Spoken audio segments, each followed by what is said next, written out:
સુરતના રાંદેર વિસ્તારમાં આવેલી ભુવનેશ્વરી સોસાયટીમાં રહેતા 19 વર્ષીય સની રાઠોડ નામના યુવકે આપઘાત કર્યો હતો। યુવકના આપઘાતનું કારણ અકબંધ છે।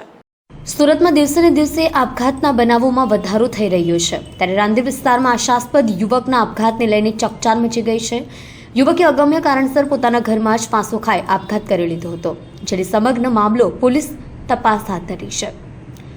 સુરતના રાંદેર વિસ્તારમાં આવેલી ભુવનેશ્વરી સોસાયટી ખાતે રહેતા 19 વર્ષીય સની રાઠોડે આપઘાત કર્યો હતો। ગત રાત્રે યુવકે ઉપરના રૂમમાં જઈને કોઈ અગમ્ય કારણોસર ગળે ફાંસો ખાઈ મોતને વાલું કર્યું હતું। પરિવારજનોમાં ઘેરા શોકની લાગણી જોવા મળી રહી છે।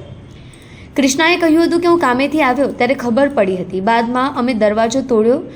એ ચોકલેટમાં ડિલિવરીનું કામ કરતો હતો।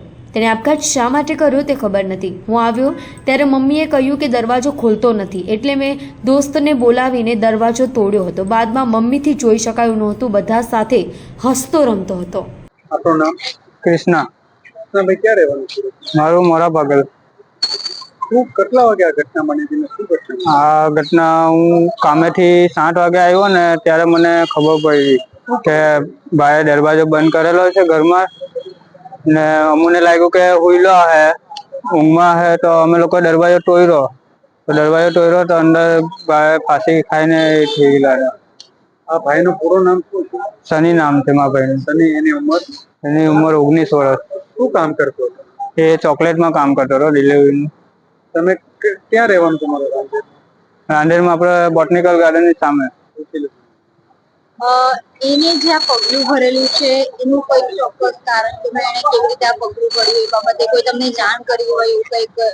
ના, એવું તો કઈ જ નથી। હું તો હજુ કામેથી આવ્યો ને તો મમ્મી લોકો બહાર હતા, એ માર્કેટેથી આવેલા ને તો એ કહે કે નાનો ભાઈ દરવાજો નહીં ખોલતો, કિયારનો કલાક જેવું થઈ ગયું છે। તો હું ગયો, હું પણ દરવાજો બહુ ઠોક્યો પણ દરવાજો ખોલતા નહીં હતા કોઈ। તો પછી મજબૂરનમાં મારા દોસ્તારને બોલાવીને મેં દરવાજો તોડાવ્યો। પછી મમ્મી અંદર ગયા, મમ્મી ગભરાઈ ગયા અને અમે વહેલા દોડ્યા તો ભાઈ આવું બધું કરી નાખેલું હતું। તો અમારાથી જોવાયું નહીં તો અમે લોકોએ એને ઉઠાવ્યો।